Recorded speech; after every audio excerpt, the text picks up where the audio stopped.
देखो अब शुरू कर रहे हैं कंट्रोल पैनल। ठीक है, जिस तरह से मोबाइल फ़ोन में सेटिंग का ऑप्शन होता है जहाँ से हम डिफरेंट सेटिंग्स करते हैं, डिस्प्ले की सेटिंग करते हैं, वॉइस की सेटिंग करते हैं, वाइब्रेशन वगैरह डिफरेंट चीज़ों की सेटिंग करते हैं, फ़ोन के बारे में जानते हैं। उसी तरह से विंडोज़ में फंक्शन आता है कंट्रोल पैनल। कंट्रोल पैनल का भी वही इस्तेमाल है जो फ़ोन के अंदर सेटिंग का इस्तेमाल होता है।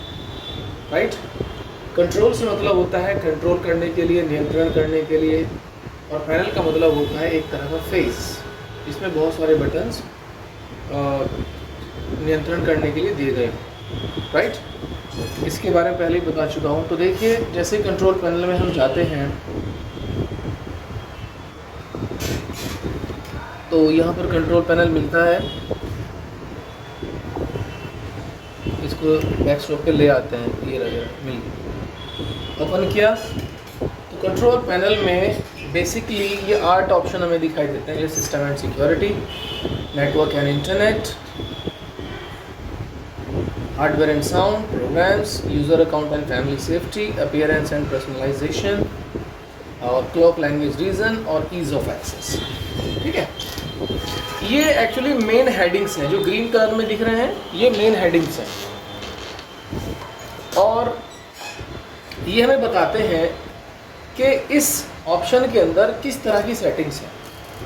तो याद रखिए, जितनी भी तरह की सिक्योरिटी सेटिंग्स हैं वो सब इस ऑप्शन के अंदर हमें मिलेंगी, सिस्टम एंड सिक्योरिटी के अंदर। इसके अलावा नेटवर्क एंड इंटरनेट में इंटरनेट और नेटवर्क से रिलेटेड जितनी भी सेटिंग्स हैं वो सब हमें यहाँ पे नज़र आएंगी, ये यहाँ से हम कर सकते हैं। ड्राइवर, प्रिंटर, स्कैनर, स्पीकर्स, इनकी सेटिंग यहाँ पे की जाएगी।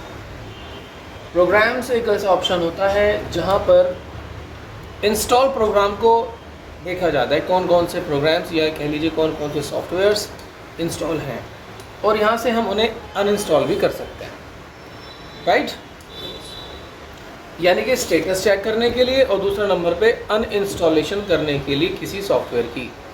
फॉर एग्जांपल, हमने इसमें एंटीवायरस इंस्टॉल कर लिया, ठीक है, सिस्टम में, तो हम कहाँ से देखें कि भाई एंटीवायरस इंस्टॉल है भी या नहीं भी?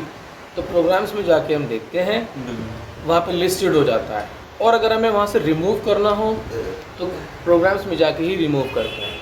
इनको डिटेल से भी हम देखेंगे, लेकिन फ़िलहाल मोटा मोटा सा मैं आपको इंट्रोड्यूस करा रहा हूँ हर एक ऑप्शन से। User account and family safety, ये हमने भी किया है। ठीक है, यूज़र अकाउंट्स बनाने, उनके अंदर चेंजेस करने, पासवर्ड चेंज करने या यूज़र रिमूव करने, वो सब यहाँ से किए जाते हैं, यूज़र अकाउंट वाला जो काम होता है। अपीयरेंस एंड पर्सनलाइजेशन, अपने सिस्टम का लुक मेंटेन करने के लिए, एनहांस करने के लिए, बढ़ाने के लिए इसका इस्तेमाल किया जाता है। ये हमने आपको desktop customize and utility chapter में कराया था ना, जो कुछ वॉलपेपर कैसे चेंज किया जाता है, थीम्स कैसे चेंज की जाती हैं, विंडोज़ कलर कैसे चेंज किए जाते हैं, स्क्रीन सेवर्स कैसे लगाए जाते हैं, वो सब इसके अंदर हम करेंगे। क्लॉक लैंग्वेज एंड रीजन, इसके अंदर हम सीखते हैं लैंग्वेज की सेटिंग करना, टाइम की सेटिंग करना, डेट टाइम सेट करना। ठीक है, और ईज़ ऑफ एक्सेस, ये कंप्यूटर के विभिन्न जो कंपोनेंट्स होते हैं उनको यूज़ करना आसान कर दिया जाता है। जैसे कीबोर्ड से माउस प्ले करना, माउस नहीं है तो कीबोर्ड से कैसे चलाएंगे, या माउस से कीबोर्ड चलाना।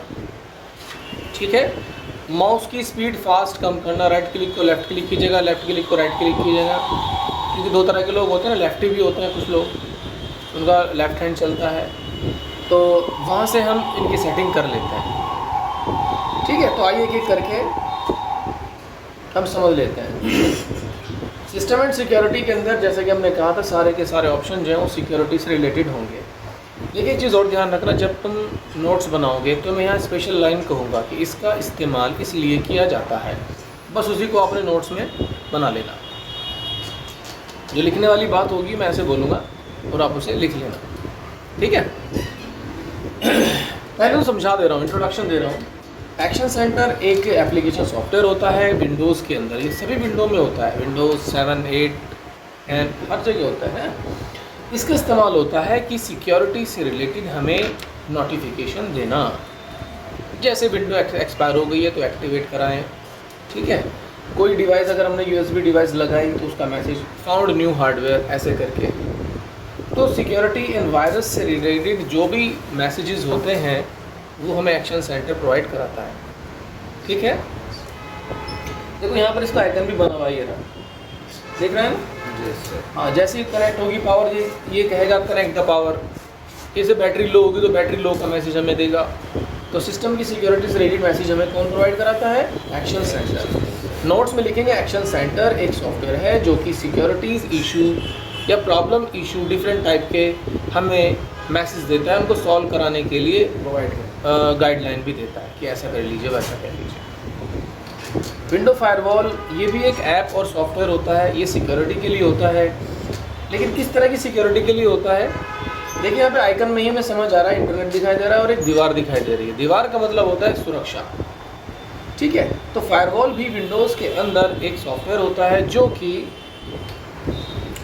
कि इंटरनेट से होने वाली हैकिंग जो होती है कि कोई इंसान हमें थ्रू द इंटरनेट क्या करना चाह रहा है तो अनऑथोराइज्ड एक्सेस से बचाने के लिए ये सुरक्षा करता है। तो इंटरनेट के ज़रिए कोई हमारा सिस्टम हैक नहीं कर पाएगा अगर विंडो फायरवॉल ऑन है। तो हम इसे ऑन भी कर सकते हैं, ऑफ भी कर सकते हैं। सिस्टम के अंदर मैंने बताया भी था, सिस्टम के अंदर जो है कंप्यूटर की इंफॉर्मेशन हम ले सकते हैं। रैम कितनी है, प्रोसेसर कितना है, कौन सी विंडो इंस्टॉल है, कि भाई कौन सा वर्जन विंडो का इंस्टॉल है, पीसी कौन सी कंपनी का है, ये सभी तरह की इन्फॉर्मेशन इसमें मिल जाती है। हार्ड डिस्क की इन्फॉर्मेशन नहीं मिलती, वो हमें डिस्क मैनेजमेंट में जाकर देखना पड़ता है। तो सिस्टम ऑप्शन का इस्तेमाल जो है वो किया जाता है सिस्टम की कॉन्फ़िगरेशन जानने के लिए, है ना। हालांकि इसमें अदर चीज़ें भी हैं, allow remote access, remote assistant, ये एक अलग टेक्नोलॉजी है। ठीक है, इसके बारे में मैं अलग से बयान करूँगा। नेटवर्किंग का काम है इसमें। रिमोट एक टेक्नोलॉजी होती है, नेटवर्किंग में इस्तेमाल की जाती है। विंडोज़ अपडेट्स, अगर आपके पास लोअर वर्जन है विंडो का, आप हायर वर्जन में इसको कन्वर्ट करना चाहते हैं तो थ्रू द इंटरनेट इस ऑप्शन के थ्रू हम अपने विंडोज़ वर्जन को अपडेट कर सकते हैं। ठीक है, जैसे अगर विंडोज 7 प्रोफेशनल एडिशन है आपके सिस्टम में इंस्टॉल हुआ, आप उसे अल्टीमेट में कन्वर्ट करना चाहते हैं तो थ्रू द इंटरनेट, तो ये वहाँ पे इसका यूज़ किया जाता है। पावर ऑप्शन, ये बहुत ही अच्छा ऑप्शन है, पावर ऑप्शन। ठीक है, हाँ, इसका जो मकसद है वो ये है कि बैटरी बैकअप बढ़ाना। ठीक है, अब बढ़ाने से मतलब इसमें कुछ ऐड तो नहीं किया जाएगा, हाँ फजूल खर्ची से, बैटरी की पावर की फिजूल खर्ची से बचाया जाएगा। ये हमारा पॉइंट चल रहा था जहाँ पे हमने छोड़ा था लास्ट टाइम पे। ठीक है, तो आइए देख लेते हैं इसके बारे में कि ये क्या चीज़ है। ठीक है भाई, पावर ऑप्शन पे जैसे हम क्लिक करते हैं तो ये हमें कहता है कि भाई सेटिंग कर लीजिए आप पावर सेव करने के लिए। कहने का मतलब है कि पावर सेविंग प्लान्स इसके अंदर मौजूद होते हैं। कितने? पावर सेविंग प्लान्स, कि आप अपने लैपटॉप की बैटरी को किस तरह से सेव कर सकते हो। ठीक है, तो हम यहाँ पे जाते हैं, चेंज कर लें भाई प्लान की सेटिंग। ठीक है, तो देखिए यहाँ पर दो ऑप्शन आ रहे हैं। प्लग्ड इन, यानी कि जब मेन पावर आपके सिस्टम पे कनेक्ट होगी तो आप किस तरह के प्लान इस पर अप्लाई करें ताकि बैटरी सेव हो सके, यानी पावर सेव हो सके। और जब मेन बैटरी पर आपका लैपटॉप होगा तो आप कौन कौन से प्लान सेट करें। तो देखिए यहाँ पर मोटे मोटे दो प्लान आ रहे हैं। Turn off the display. Turn off the display का मतलब होता है कि डिस्प्ले बंद हो जाए। ठीक है, इसमें आपको क्या लिखना है? पावर ऑप्शन में, पावर ऑप्शन में आपको लिखना है, ये जो ऑप्शन आ रहा है power option, power option tool जो होता है ये पावर सेविंग के लिए होता है। ख़ास तौर पर आप अपना डिस्प्ले टर्न ऑफ कर सकते हो, ब्राइटनेस कम ज़्यादा कर सकते हो और कंप्यूटर को स्लीप मोड में भी ला सकते हो, राइट। और जो अंदर के कंपोनेंट्स होते हैं जैसे वाईफाई हो गया, ब्लूटूथ हो गया, यूएसबी हो गया, उन पर भी डिफरेंट सेटिंग्स कर सकते हो। ये मैंने आपको सिखा दी है। ठीक है, अच्छा फाइल हिस्ट्री आप छोड़ दीजिए, फाइल हिस्ट्री में नथिंग, कुछ नहीं होता। बिट लॉकर हमने कर ही रखा है ना, किसी भी ड्राइव पर लगाना और उसका डेटा सिक्योर हो जाता है बाय अ पासवर्ड, और रिकवरी की से भी हम उसको रिकवर कर सकते हैं। ठीक है ना। स्टोरेज स्पेस, ये वो डिस्क मैनेजमेंट वाला ही प्रोसीजर है। ये सारा डिस्क स्टोरेज का सेटअप हमने वहाँ पे सीख रखा है, डिस्क मैनेजमेंट में पार्टीशन बनाने वगैरह ये सब, है ना। वर्क विद फोल्डर एक चैप्टर मैंने आपको कराया था, working with files and folders, तो उसमें फोल्डर बनाना, डिलीट करना, आइकन चेंज करना, हाइड एंड शो करना। हाइड एंड शो करना बताया था, एनक्रिप्ट डिक्रिप्ट करना। तो ये फोल्डर ऑप्शन में आता है, ये भी आपके खास यूज़ की चीज़ नहीं है यहाँ पर, वहाँ पर है। ठीक है। Add features to the Windows 8 actually क्या है, ये आपने देखा होगा आपके फ़ोन के अंदर जो है मैसेज आता है बार बार या कुछ दिनों बाद, अपडेट कीजिए एंड्रॉयड को। एंड्रॉयड अपडेट सॉफ्टवेयर आता है ना, यानी कि जो भी कंपनी है, माइक्रोसॉफ्ट है, एंड्रॉयड है, ये एक बार तो अपना ऑपरेटिंग सिस्टम बना देती हैं, लेकिन बीच बीच में क्या करती हैं, उसको अपडेट करने के लिए, यानी चलता रहता है काम। 3-4 ऐप और बना दी तो अपने कस्टमर्स को, अपने यूज़र्स को कहती है भाई आप अपडेट करें, और आपको ये 2-3 टूल और मिल जाएंगे ऑपरेटिंग सिस्टम में, आप इनका भी फ़ायदा ले सकते हो। ऐसी विंडो भी हमें देती है ऑप्शन इस तरह के, क्यों भाई? तो इसके लिए आपकी जो विंडो होनी चाहिए वो जेन्युइन होनी चाहिए, यानी लाइसेंस वाली होनी चाहिए, ख़रीदी भी होनी चाहिए। तो माइक्रोसॉफ्ट जो है अपनी वेबसाइट से नए टूल जो है आपको प्रोवाइड कराता है, लेकिन थ्रू दिस ऑप्शन। ठीक है ना। इस टूल को आप फ़िलहाल रिज़र्व कर लीजिए, इसको हम नहीं देखते हैं, इसको भी रिज़र्व कर लीजिए। ठीक है, इसको आगे देखेंगे। तो ये बताइए कि जो हमारा पहला टॉपिक था सिस्टम एंड सिक्योरिटी, ये कर लेंगे इसके अंदर के ऑप्शन? Yes sir. ठीक है, कर लेंगे। हाँ, नेटवर्क एंड इंटरनेट को हम नहीं करते अभी फ़िलहाल, क्योंकि सारा नेटवर्किंग का कॉन्सेप्ट आएगा इसके अंदर, है। कंप्यूटर कनेक्ट करने के लिए आईपी एड्रेस देना, है ना, वायरलेस अडेप्टर को आईपी एड्रेस देना, कनेक्टिविटी, ये सब आती है नेटवर्किंग के अंदर। अभी फ़िलहाल इसको हम होल्ड कर लेते हैं, सीधे सीधे इस वाले ऑप्शन पे चलते हैं। ठीक है, इस वाले ऑप्शन पे जैसे हम चलते हैं तो प्रोग्राम एंड फीचर्स, देखो यहाँ पे जब जाएंगे तो ये लिस्ट कर देता है उन सभी सॉफ्टवेयर्स को जो हमारे कंप्यूटर में विंडो के अलावा इंस्टॉल्ड हैं। ठीक है, जितने भी इंस्टॉल हुए हुए सॉफ्टवेयर हैं उन सब की लिस्ट देखने के लिए क्या होता है भाई, प्रोग्राम एंड फीचर नाम का ऑप्शन दिया जाता है कंट्रोल पैनल में। ठीक है, जैसे आपके सिस्टम में विंडो के अलावा कौन कौन से सॉफ्टवेयर इंस्टॉल हैं, तो ये है कैटलिस्ट कंट्रोल सेंटर है, गूगल क्रोम है, ये भी है, माइक्रोसॉफ्ट एज भी है, विजुअल C++ लैंग्वेज भी आपने कर रखी है, MS ऑफिस नहीं इंस्टॉल कर रखा तुमने इसमें अभी ना, फोटोशॉप का रखा ना CorelDRAW का रखा। तो यहाँ से लिस्ट होके पता लग जाता है ना कि हाँ भाई कौन कौन से सॉफ्टवेयर इंस्टॉल हैं, कौन से नहीं है। यहाँ से हम किसी सॉफ्टवेयर को अनइंस्टॉल भी कर सकते हैं। ठीक है, जैसे ये है, सेलेक्ट किया और ऊपर ऑप्शन आ गया अनइंस्टॉल, तो जैसे इसको क्लिक करेंगे, ठीक है, और यस करेंगे तो सॉफ्टवेयर इसके अंदर से रिमूव हो जाएगा। ये देखिए क्या, इनके तो काम की चीज़ थी क्या भाई तुम्हारे? कोई काम की चीज़ नहीं थी, मुझे पता है। तो ऐसे करके हम किसी भी सॉफ्टवेयर को अनइंस्टॉल कर सकते हैं यहाँ से। तो कहने का मतलब है, डेफिनेशन क्या बनती है, प्रोग्राम एंड फीचर ऑप्शन का इस्तेमाल एक तो लिस्ट देखने के लिए, जो इंस्टॉल्ड प्रोग्राम हैं, सॉफ्टवेयर हैं, उनकी लिस्ट देखने के लिए कि कौन सा सॉफ्टवेयर है, कौन सा नहीं है। दूसरा, किसी भी सॉफ्टवेयर को अनइंस्टॉल करने के लिए किया जाता है। समझ गए? तो इस ऑप्शन का इस्तेमाल ये है। User account and family safety हमने बहुत अच्छे से कर रखा है। Yes sir. ठीक है, और अपीयरेंस एंड पर्सनलाइजेशन भी हमने बहुत अच्छे से कर रखा है। तो 50% कंट्रोल पैनल जो है हम यहाँ पे सीख चुके हैं।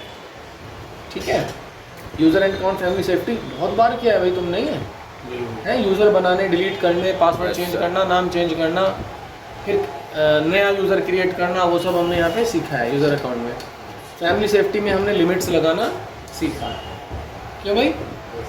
हाँ, तो ये हमने कर रखा है ऑलरेडी। इसके अलावा अपीयरेंस एंड पर्सनलाइजेशन में अगर हम जाते हैं तो पर्सनलाइजेशन में क्या है, वही सब है। देखो, विंडो की थीम चेंज करना, डेस्कटॉप आइकन लगाना, क्यों, बैकग्राउंड चेंज करना, कलर चेंज करना, साउंड और स्क्रीन सेवर चेंज करना, ये सब हमने इसमें सीख रखा है ऑलरेडी, राइट?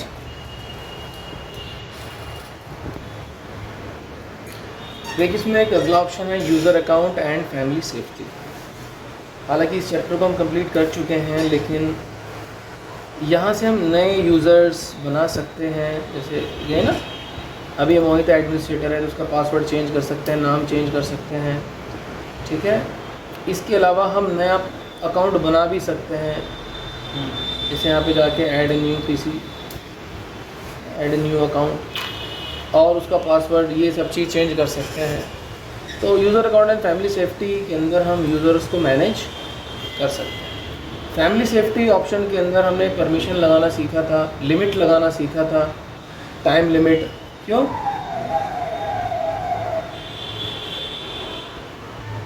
क्या लगाना सीखा था? टाइम लिमिट लगाना, गेम लिमिट करना, सॉफ्टवेयर लिमिट करना, वो सब यहाँ से हो जाएगा, ठीक है। ये हम आपको करा चुके हैं पहले। इसके अलावा अपीयरेंस एंड पर्सनलाइजेशन में जब हम जाते हैं तो सबसे पहले ऑप्शन किसका मिल रहा है? पर्सनलाइजेशन। तो पर्सनलाइजेशन में आप बैकग्राउंड वॉलपेपर चेंज कर सकते हैं, विंडो की कलर भी चेंज कर सकते हैं, साउंड भी चेंज कर सकते हैं और स्क्रीन सेवर्स भी लगा सकते हैं। ये हम पहले ही कर चुके हैं, ठीक है। एंड इसके अलावा डिस्प्ले में जब हम जाते हैं तो यहाँ पर रेजोल्यूशन सेट करने का ऑप्शन हमें मिलता है, जैसे एडजस्ट रेजोल्यूशन। तो यहाँ 1366 700 ऐसे रेजोल्यूशन हम सेट कर सकते हैं, ठीक है। लैंडस्केप करना हो, देखो इस तरह से भी ये दिख रहा है, स्क्रीन को फ्लिप करना हो, बिल्कुल उल्टी करना हो, ये सब काम हम इसमें कर सकते हैं।